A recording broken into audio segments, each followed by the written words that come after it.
Good afternoon. My name is Hugh Sung. I am with the Oral History Program with the Battleship New Jersey, which is docked here in Camden, New Jersey. Today is Friday, June 14th of 2019, and we are on board the Battleship New Jersey. And we have the honor of having Mr. Bruce Bacon from Malone, Wisconsin. Mr. Bacon served the United States Navy, which included time here on board the Battleship New Jersey during the ship's third commissioning for Vietnam. So without further ado, Mr. Bacon, I want to welcome you back home. Is this your first time back, sir? Yes, it is. Okay, how's it feel to be back? Very strange. Never thought I'd see it again. It's been a long time. Okay, yeah, once again, welcome back home. So, you don't mind if I ask if you remove your cover, please, so we can see you better? All right, thank you, sir. And what is your current age? I'll be 71 this coming December. Okay. And let's begin this story by asking how you got to be involved in the Navy. So, any inspirations that compelled you to join? No, I enlisted before I was out of high school because I figured if I didn't, I'd probably be in jail. Okay. I was a kind of a wild guy. I did I was involved in lots of stuff. No drugs, no dope or nothing like that, but Okay. Do you remember how old you were when you joined? 17. Okay. And for the historical record, tell me what it was like growing up at this time in the 1960s. Oh, I did a lot of fishing, hunting. We went to a lot of firemen's picnics, drank a lot of beer, chased a lot of girls, drove a lot of cars, fast, slow, whatever. All right. Now, are you originally from Wisconsin? Yes, I am. Okay. Also in Malone, or were you somewhere else? Pretty much in the area where you've got on your forms there. Okay. Around that. It's east central Wisconsin. Okay. And so, what year did you join the Navy? Was it 1960? 67. Okay. And where'd you go for basic training? They asked me if I asked them if I had a choice, and at that time there was still 2 boot camps, and I said, do I have a choice? And I didn't want to go to Great Lakes because I left in November, and I didn't want to see snow for a while, so I went to San Diego, but it snowed in San Diego for Christmas that year during our 14 weeks of boot camp.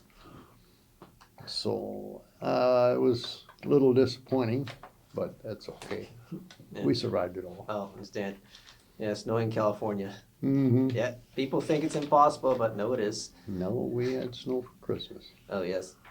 All right, so anything you remember from boot camp in San Diego? Well, one of the Navy's most hated foods was Salisbury steak. My company commander's name was J.A. Salisbury. He was about a 6'2" machinist mate. And I remember his foot in my rear end a few times.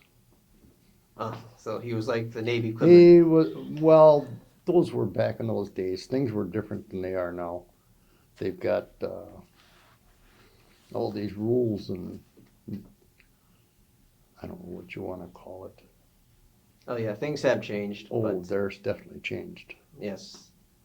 Procedures are still the same, but yeah, some changes. There's a lot of things. Probably for the better. Anything else you remember from boot camp? Scrubbing our clothes on those damn cement tables outside. whenever they wanted us to. All right. So after boot camp, did you go to A school? No, I went right to a ship in Pearl Harbor. Okay. Did you have a rate when you left boot camp? No, I didn't. Oh, okay. No, you were a seaman recruit when you left boot camp. Okay. So what was your first duty again? I was on a ship called the USS Newell. It was a DER, radar picket ship. And at that time, they were phasing them all out because by the time I got back from Vietnam, most of them were gone. Yes, I believe most of them date back to World War II. If I'm Yes, they not do. mistaken. Probably early World War II and maybe even the tail of World War One. I don't know. I never really looked up their history, but I got on the gun gang right away. Okay. So while you were on board that vessel, what were your duties? I was a gunner's mate on there. Okay. I wasn't a designated striker or anything like that, but that pineapple, he was Leroy Silva. Remember him pretty well. Right. He kind of drafted me into the gun gang, and he says, well, you can have turret Mount 31. I'll take Mount 32, but I didn't know anything. I was kind of a dummy at the time.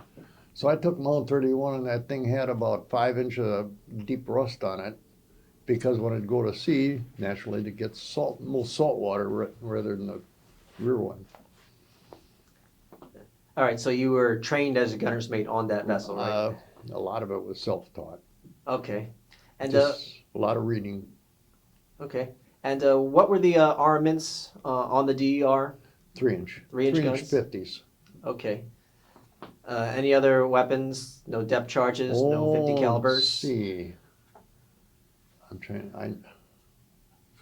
They might have had depth charges, and they might have had hedgehogs Okay. and small arms, which were useless against another ship.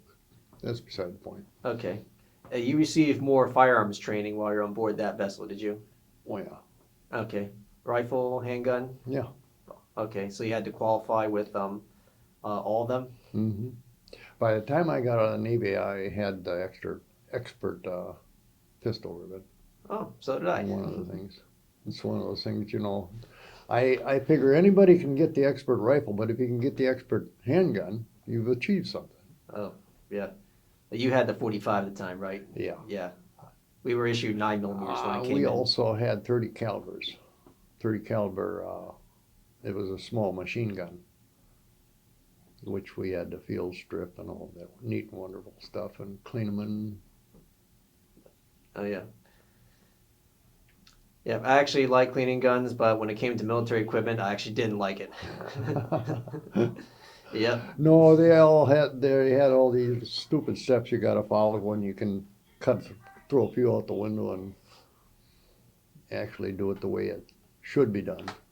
But Yeah. I hunted and fished a lot when I was young, so I knew a little bit about guns before I went in. Okay. All right, so anything else you remember on board that vessel?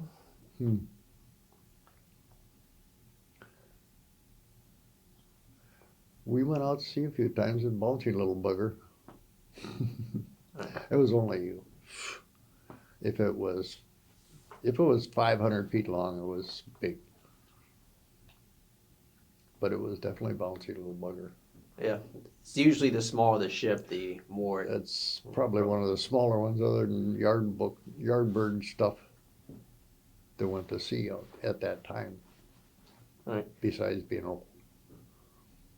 You didn't visit any ports while you're on that vessel, did you? No, we were pretty much stuck right in Pearl Harbor for the time I was there.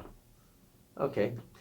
And so you were there when the New Jersey arrived, right? Yes, I was. Okay. And I came off Liberty about 3 o'clock the morning it was leaving, and I had to be over to the Jersey by 6 o'clock in the morning. So it gave me 3 hours to pack my stuff and get. Okay. Did you request that ship, or was it assigned to you? No, I don't know if they sent out a request for people in the area that they were probably thinking decommission Newell, so they figured they'd maybe disperse those people wherever they could. So, and I happened to be one of the dispersees. Okay. What do you remember from Pearl Harbor? Where do you start? Oh, You're on an island. The only thing you can do is go around and around and around. right. Was that your first time in Pearl Harbor? At that age, yeah. Okay. We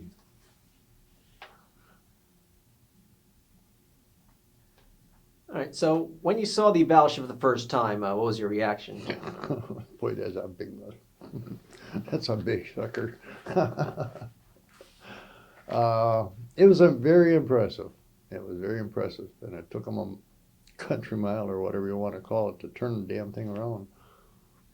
All right. So when you first got on board, anything you remember, like comparing and contrasting between the Battleship and the DER? Well, the first thing I wanted to do was make me a deck ape, which I didn't want. So I spent about 2 weeks yapping at people trying to get them to get me on the gun gang. Finally, they got me up to First Division Gunner's Mates. Okay. So for the historical record, deck ape, that's That's a bosun mate okay. with a holy stone. Oh, so you're doing holy stoning. I didn't do any Oh, holy you stone. No, I couldn't lower myself to being a deck ape. Oh, okay. Did you get to watch the holy stoning? Oh yeah, we saw Okay. them do that many times. All right. Anything you remember from them? No, I kind of thought that was forced labor. Okay. Line 10 guys up and sand a deck Oh, with yeah. a brick. All right, to clean it up. All right. So while you're there on the battleship, why don't you talk about eventually making your way up to a gunner's mate? I got right in the gun gang, and they gave me a job. Let's see, where did I start out on this? I started out on the shell decks. We loaded the hoist in the shells, and from the shell decks they went up to the gun and they loaded them and away they went. I did have I trained the turret for a while. I worked in the magazines.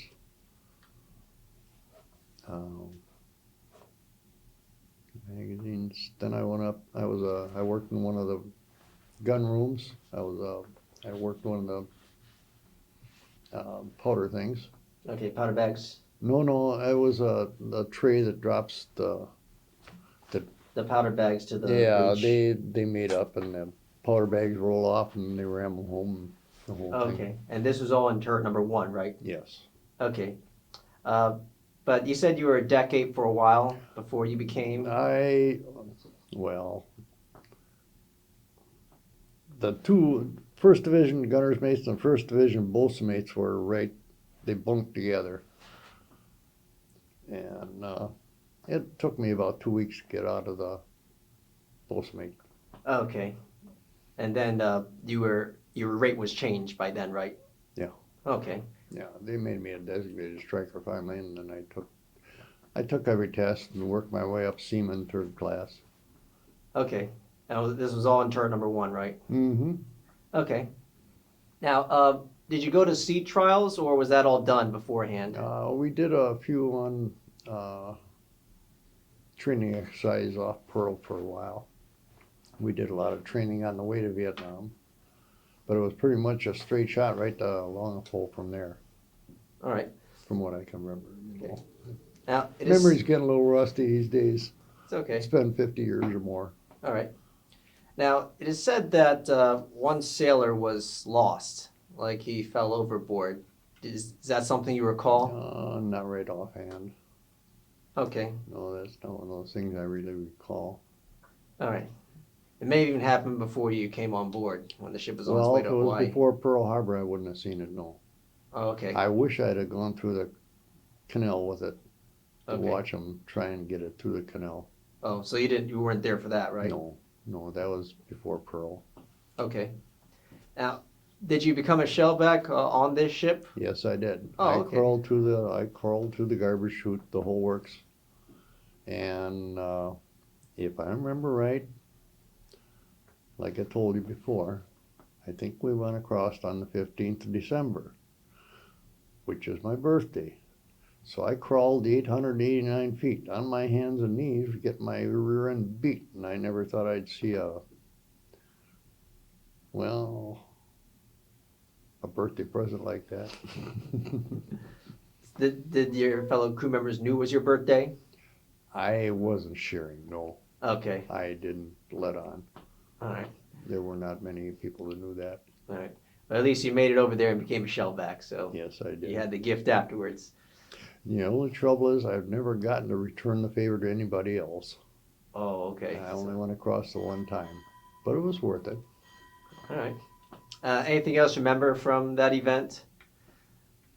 Oh, kissing the royal baby's belly, that greasy little bugger. He was the shortest, fattest BT they had down there.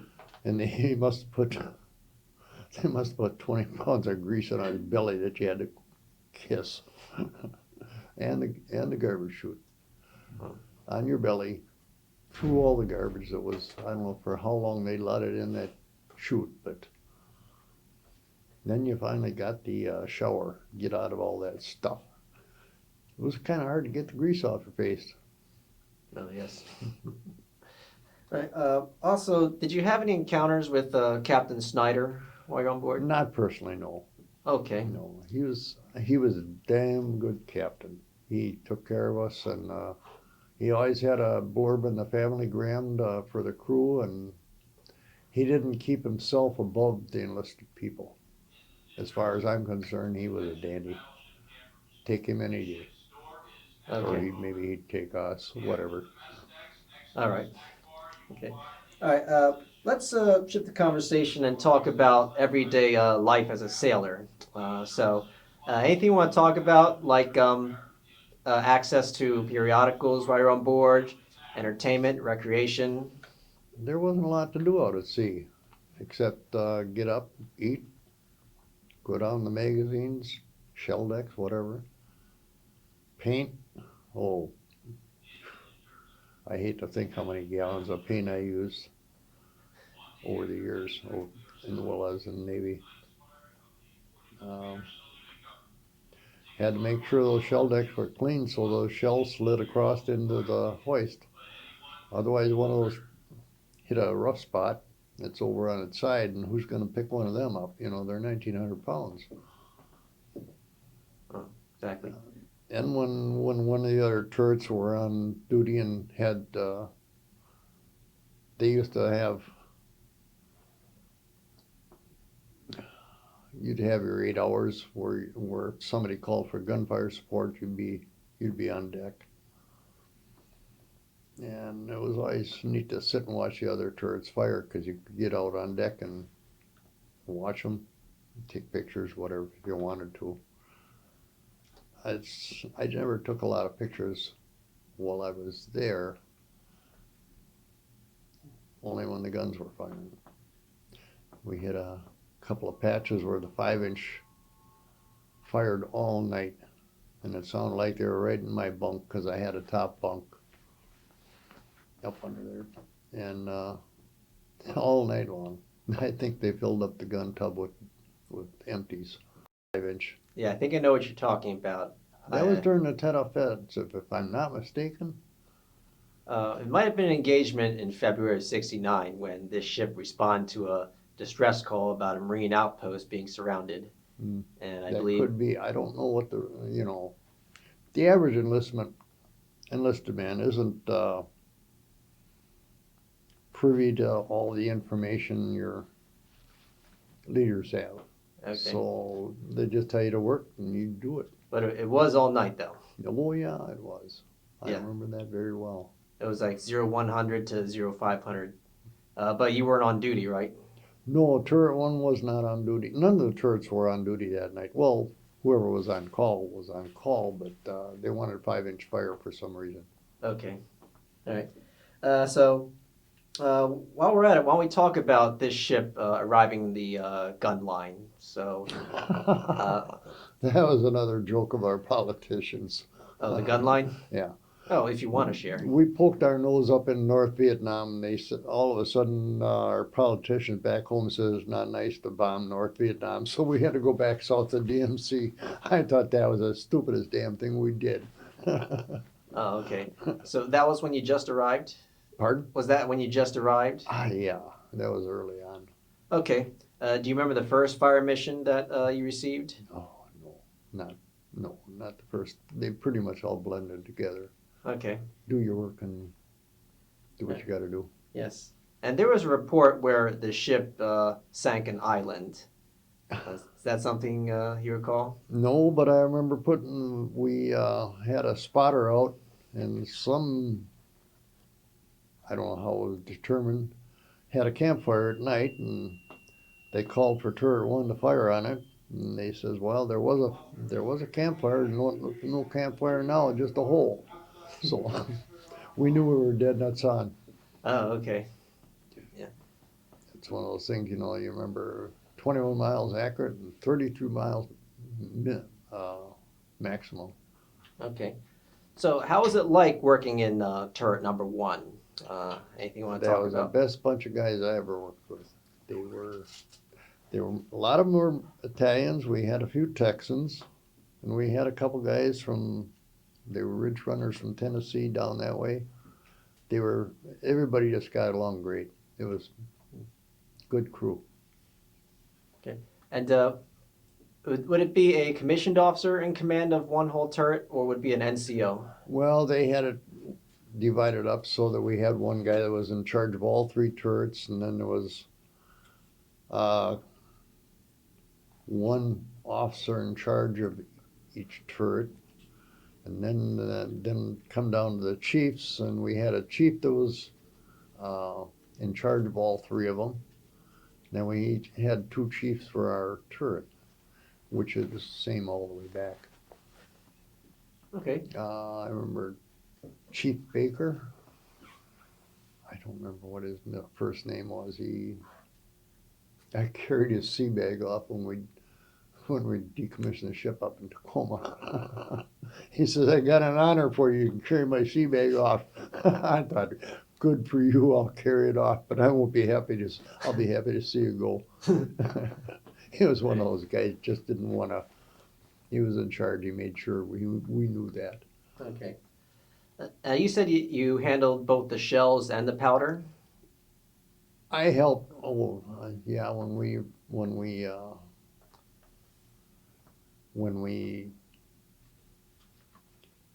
rearmed at sea, everybody handles ammunition. Okay. Why don't you talk about that procedure, the rearming at sea? Well, you shoot a line over, get a bigger line back. You start with a small line, get a bigger line, until you get a big line over heavy enough to carry a 4-pack bullets or what is it? I don't remember how many powders were on how they shipped the powder. They were in aluminum cans, 3 each. Yeah. Was it like an ammunition ship nearby, or you had to do They it? had the ammunition ship side by side with us, and we ran a line, like I said, between the ships, and then they came over by sea. Sometimes certain stores came over by helicopter. I can remember that. Set them on the front deck, and everybody hauls ass to get them below, if there's any nasty weather or breakage or whatever. Okay. So you really couldn't do in rough weather, right? No, if the two ships happen to go the opposite way at the same time, you'd have ammo all over the place, plus probably some killed people if the lines broke and snapped back. I did see a line once, a nylon line that started smoking all of a sudden. Didn't hurt nobody, but it would have cut somebody in half if anybody would have ever been in the way. Well, yes. They're under a lot of tension. Mm-hmm. And were they like steel cables? No, some were nylon, some were steel. Okay. Depends on what you're doing. Okay. So bringing those shells and powder deck by deck. Mm-hmm. Did you work on all the decks of Turret 1? How do you mean that?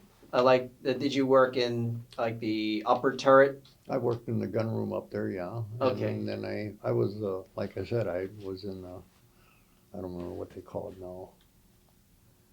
Powder hoist. Okay, yeah, all the way to the bottom? Yeah. Okay, passing those powder bags? Yeah, you get a bunch of guys down the magazine, putting powder in the hoist, and then it shoots up and drops into the chamber, and then when they call for powder, you open the door and it rolls in, load the gun, boom, go. What do you remember of the temperature down there? Most of the time, it was in the magazine. It's always cool. It has to be cool, otherwise that black powder is going to go sky high. Okay, so the ship was air conditioned by this time, right? Magazines are always cold. because if that black powder sweats, it turns into nitroglycerin. And those, I can remember one guy broke a powder bag. Those each grain of powder is about that long, about that big around, and each bag is loaded with black powder, 110 pounds piece. Takes 6 of them. Yes. Now, if a powder bag were to break, was there a procedure you had to do? Oh yeah, we had to get it over the side and get rid of it. Okay.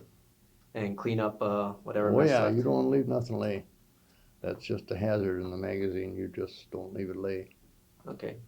How was the noise level in the turrets? Well, I don't think they were too concerned about any noise level, but there's always machinery running. Okay. No ear protection? We're talking 50 years ago. Nobody was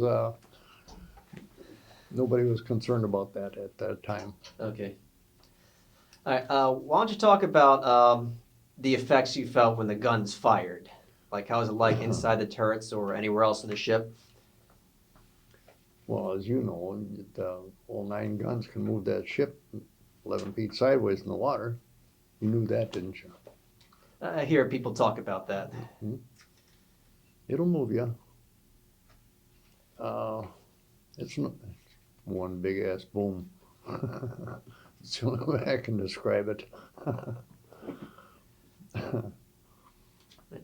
Did you witness the guns fire while you were out on the decks, or? Yeah, Okay. they usually let us on the weather decks when turret 3 was firing, being from turret 1, you could stand, they'd let you go back so far to watch what was going on between them, and they wouldn't let you too close, but close enough. I do have one picture I took with my old 126 Instamatic of the bullets in flight just out of the barrel. I'm sure a lot of other people have them too, but you wouldn't think you could see a bullet that size come out the end of the gun and be visible on a camera. But it is definitely possible. Absolutely. How about the 5-inch guns when they fired? The 5-inch 38s, Yes. they're noisy. Okay. They didn't like shake the ship as much as they. No, that's just a little pea shooter compared to 16-inch. Okay. Also during Vietnam, there was an accident in turret number 3 where a sailor was almost crushed to death. Do you remember hearing about that? I may have. Not right offhand. I couldn't tell you any details. I don't remember that well, if I remember at all. Okay. Anything else you remember from the ship's deployment during Vietnam? The Bob Hope Show, going across the equator. We went to Singapore and Hong Kong. We were in the Philippines. Okay. Why don't we start by talking about the Bob Hope Show? We had just come out of the Philippines. We had a heck of a party that night in turret 1. I hope I don't get in trouble for this with anybody. But I know I had 2 pints of Philippine rum. It'd probably take paint off the wall. And we had movies, and what we did was we locked up turret 1 from below, and they couldn't get in through the rear hatch, and we all sat down and partied and bullshit, and then the next morning everybody had to try and get up and get ready for the Bob Hope Show. They had his show right on top of turret 1. Okay. Did you get to watch the show? Oh yeah. Okay. Yeah. Where were you watching it from? I think I watched it up with the Marines up on the Hochschild. They had I don't know if it's in the cruise book or if it's, I can remember though, when the front of the ship was just full right up to the bullnose with people. And I don't think anybody will ever replace that guy. Bob Hope? Yeah. Oh, He yes. was a fantastic showman, and he was sincere about everything he did. He was indeed. You didn't get to meet Bob Hope or any of his entourage of celebrities? No, we didn't. We might have ate dinner with them, but I never got anything into anything like that. We weren't that class of people. Okay. So Yes, other celebrities back then. Anne Margaret was there, Margaret, and the Gold Diggers, Rosie Greer was there. yeah, you said he arm wrestled somebody. Yes, we had a big gunner's mate. Well, as you know, Rosie Greer was a football player. But this guy, he could have been darn near his twin. And he was about the same size as Rosie Greer. They arm wrestled. And that was, I don't know if he beat him or not, but I think I would say my money would be that he probably beat Rosie Greer. Rosie Greer didn't pick up any powder or bullets. Yeah, he just tackled.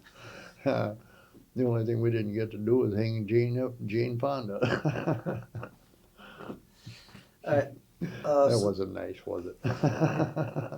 All right. So you mentioned some port of calls, like the Philippines. Mhm. Anything that stands out from there? Yes, we did a lot of snorkeling on in the Longapole. We did a lot of snorkeling on Grande Island. That was a small island out in the middle of the bay in Longapole there, and they rented snorkel gear. They had baseball fields. They had a club. And we used to go on the ocean side of the island and snorkel. And I had a friend that I used to kind of hang with a little bit. He had an underwater camera. He used to take pictures of the fish.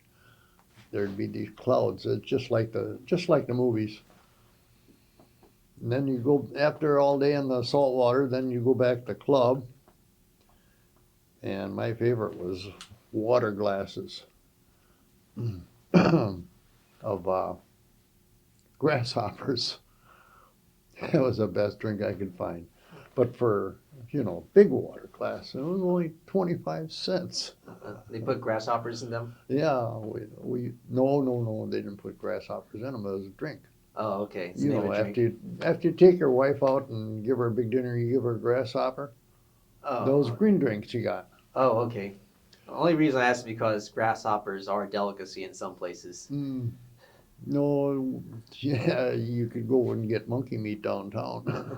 Yeah. Yeah, that was my favorite place. Philippines, Longapole was party town. All right. Do you remember interacting with the Philippine people? You might not want to hear that.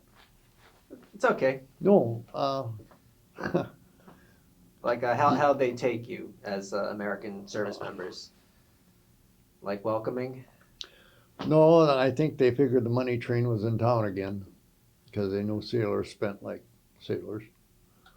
But it seemed like every other place, you get across the bridge and the street tees,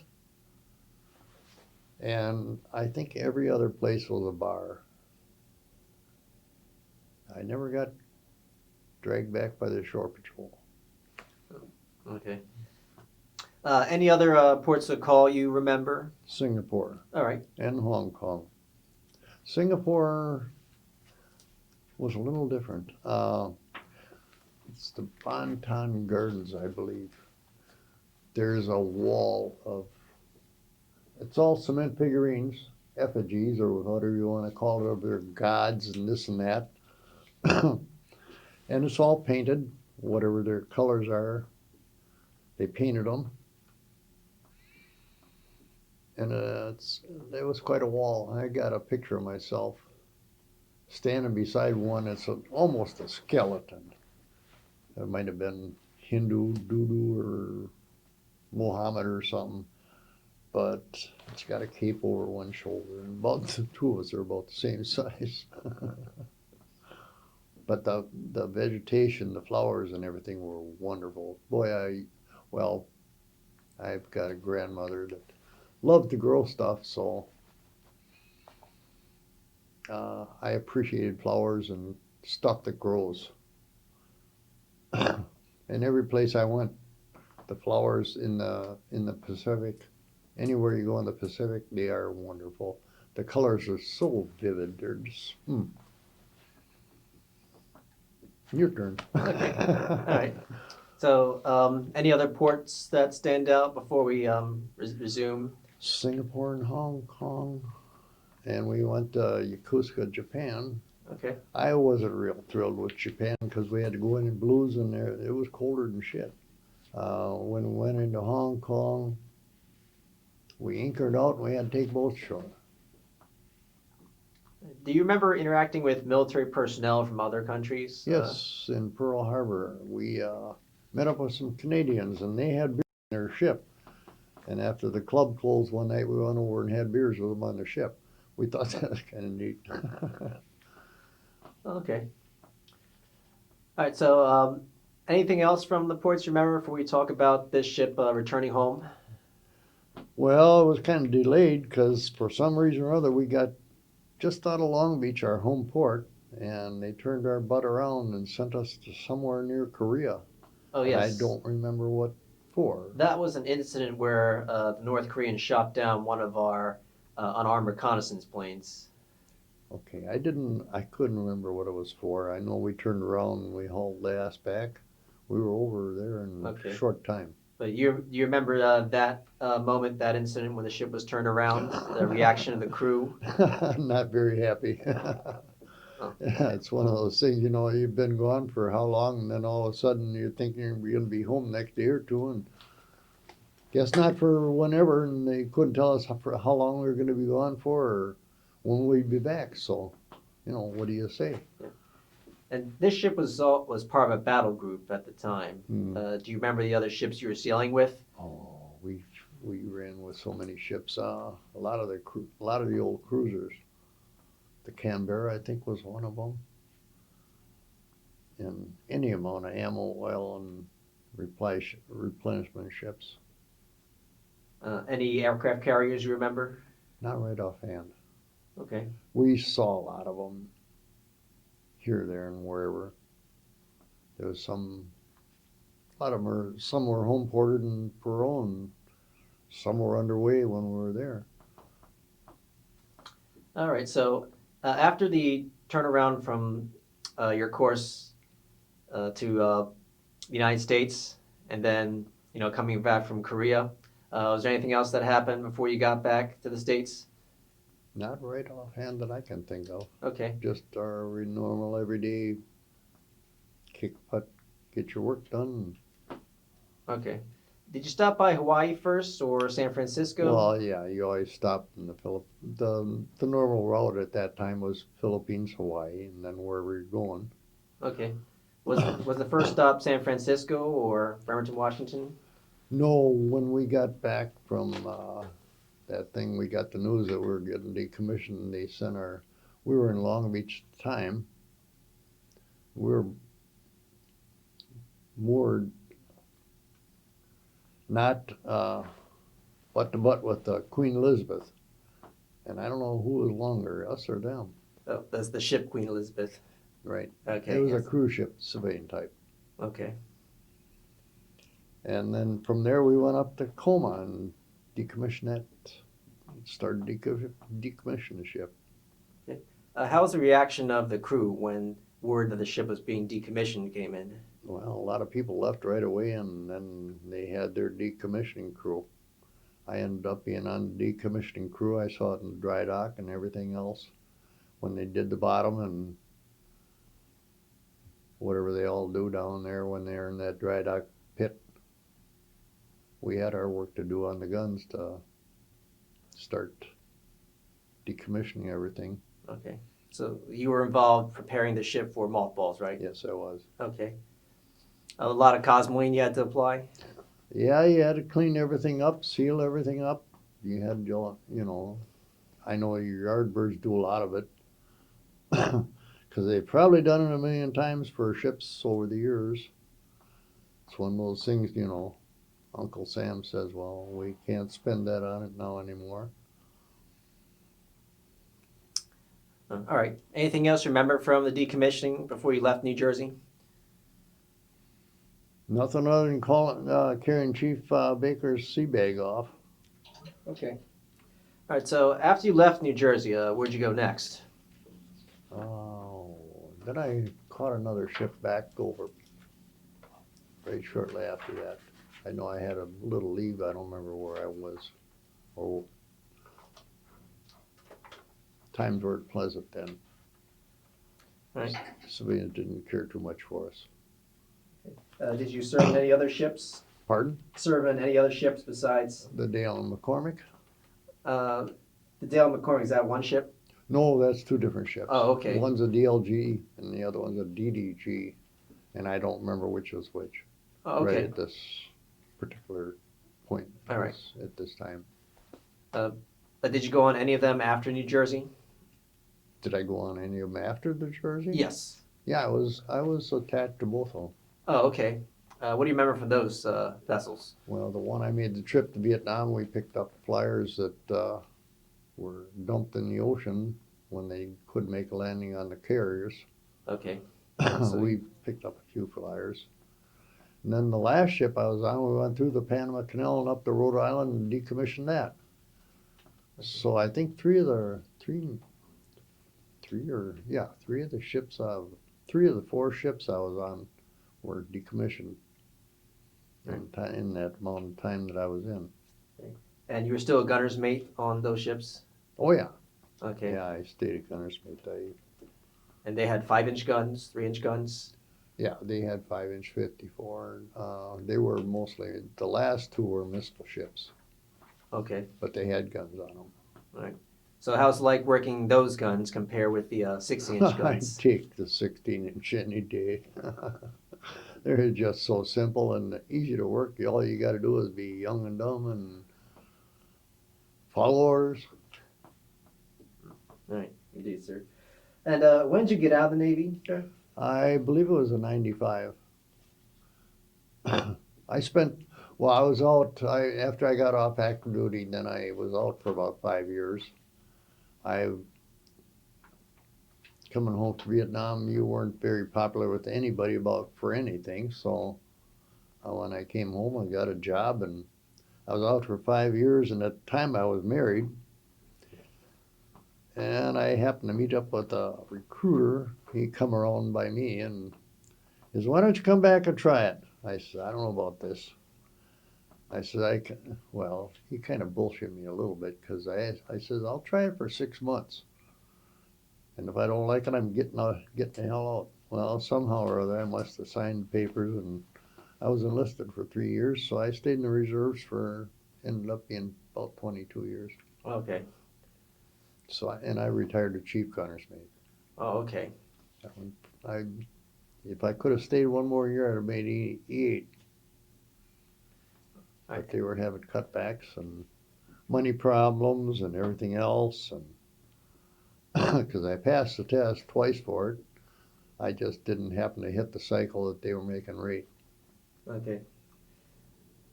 Anything you remember from your duties in the reserves? Yeah, I think it was, I don't know how many years it was. There's quite a few. We were attached to a ship in Pearl Harbor, the USS Bruton, which was a fast frigate. And we went every January or February, we'd go to the frigate. We're out in Pearl Harbor and get paid $1,000 to go. January or February, you can't beat that being from Wisconsin. Oh. Paid to go on vacation. We worked 8 hours a day, 5 days a week for 2 weeks, and jump plane, come home.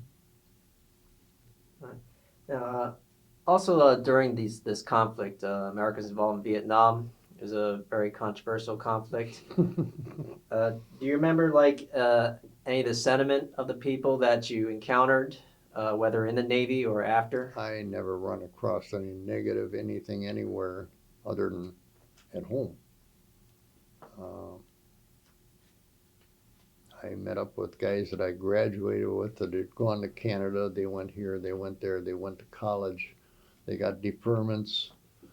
We had a few people that did go, and there's one or two guys, I think, from where I went to high school, they might have been a year or two older than me, did get killed in Vietnam, but they were Marines, and I respect them. Marines took a lot of shit over there. Yeah, absolutely, sir. I had put in fur river boats, but they wouldn't give that to me, so otherwise my future might be different too. All right. So, is there anything else you'd like to talk about your time in the Navy that I didn't ask about? You know, I never thought it'd turn into a retirement, but you know, I would rather associate with people in the military than the civilians because they've got the self-discipline, the ethics, and whatever else it takes to be a military person. Uh, the people on the outside just don't understand. They just don't get it. They don't know how to get up in the morning. They don't know how to go to work, and they just don't seem to have a life expectancy. They don't have a plan of attack to do something. That's just me. Okay. Yes, sir. So we're just about coming to the closing questions of the interview. First question is there any impact the Navy had on your life that you carried on in your post-military career? That's a hard one. I well, there's no doubt it makes you a better person. You get up in the morning, go to work, and do all your things. You know what you got to do. You don't hesitate. You got a plan. Do it. Yes, sir. Okay. Now, after you left the ship, did you ever read up on news about this ship becoming a museum? Did you follow this ship? Which one? You mean New Jersey? Yes. Like when the ship started becoming a museum back in 99, I was 2000. surprised. I was surprised it was made a museum. I thought they just scrap her out or sell it to another country or something. I'm happy it's a museum. It's quite the deal. Okay. When did you find out that it became a museum? Whenever it started years ago. I don't know how many years it's been in existence. A real close friend of mine, him and I have been friends since we were in high school. He's a gunner's mate too. He's a chief gunner's mate. He retired out, but he went back in at 40 years old, went back to boot camp and retired out. He did 20 before he was 60. And he went on to Wisconsin, so him and I got quite a bit in common. And he was a gunner's mate in the church too. And he went over to the Iowa and he helped them clean up after the mess when the gun room blew up. It's a tragic incident. Pardon? That was a tragic incident. It's like Yes, it was. April of And '89 it happened. I don't know. I got my views on it, or I had my views on it. I think it's kind of faded the investigation. I don't know if they ever found out what happened or not because it made a mess. Yeah. Something we don't talk about, but No, yes, no, it was a definitely PR disaster. I can just about picture what happened though. Right, especially since you've been in the church. Mm-hmm. Okay. All right. So, final questions. Anything else that I didn't say that you think might be important, As far as the Navy, or anything in general you'd like to say? it's been a long career, you know, the 20 some years. I'm glad I stuck with it because you don't get nothing on Social Security for one. And this is about it. Actually, I make more on Navy retirement than I do on Social Security, but I'm still working. I'm a stonemason, still picking up rocks and putting them on houses and fireplaces and house fronts and whatever. But I got 42 years self-employed now, and I don't think I'd have done that if I wouldn't have been Navy. It just gave me the gumption to get up and do it. All right. So, closing question is there anything that you like to say as a way to leave a message to Anybody who might be watching this in the future? If you served on this ship or any ship in the Navy, be damn proud of it. That's about all I can tell them. Good attitude or bad attitude. I hope everybody that served in the Navy's got a good attitude about it and enjoyed it. Well, I don't know. Can you enjoy the military service? I don't know. That's up to the individual. Yeah. But be proud of it. All right, yes, sir. All right, well, in that case, we can conclude our interview. So, first of all, Mr. Bruce Bacon, I want to thank you for your service and taking the time to come back on board and have this interview with us. And once again, welcome back home. So this concludes our interview, and my name is Hugh Sung once again, assistant with the Oral History program here in the Battleship New Jersey, docked here in Camden, New Jersey. And today is once again Friday, June 14th of 2019, and our interview guest was Mr. Bruce Bacon from Malone, Wisconsin. This recording and any transcripts, abstracts, or indexes made from the recordings will be stored here at the Oral History Department of Battleship New Jersey, as well as the Library of Congress Veterans History Project and Jersey State Library System. All recordings will be made available to writers, researchers, teachers, and historians, and I am Hugh Sung signing off. I'll take it from here. For work. You get these buggers over to the shell hoist. Hit the right button and up she goes. Right. So you were involved in getting the shells into these hoists, right? Right. Well, and you saw I know on the floor over there by the capstan. You didn't want to get the lines wrapped over each other and have one of these things just suddenly start spinning and bubbling over sideways somewhere, and you could damage a lot of stuff. Okay. And you said these decks are normally greased, right? Yes, not greased, oil. Okay. So it wasn't like as slippery to the point? Yeah, it was slippery. Oh, okay. Yeah, and when you put oil on steel, it's slippery. All right. So you had to be careful going through here, right? Oh yeah, you walk on, kind of like walk out on anything, I guess. Okay. Now, there were different types of projectiles in this shell deck, right? Yeah. Oh, jeez. We had our point dead, we had another one that they said was full of hand grenades. Yeah, I believe that was the anti-personnel round. Mm-hmm. And then you had training rounds, which are blue. Not many, but you had some. And then I think there was a phosphorus one too. I can't remember right. But we had 2 or 3 different pounds, and they usually 1,900 pounds and stuff. Every once in a while, somebody get a crazy thing and write no joy for Hanoi, and guys like to autograph them from time to time. Oh, autograph the shells? Yeah. It's kind of silly because there ain't nothing left once they've autographed there. Okay. They leave any like words for the enemy? Yeah, no joy for Hanoi.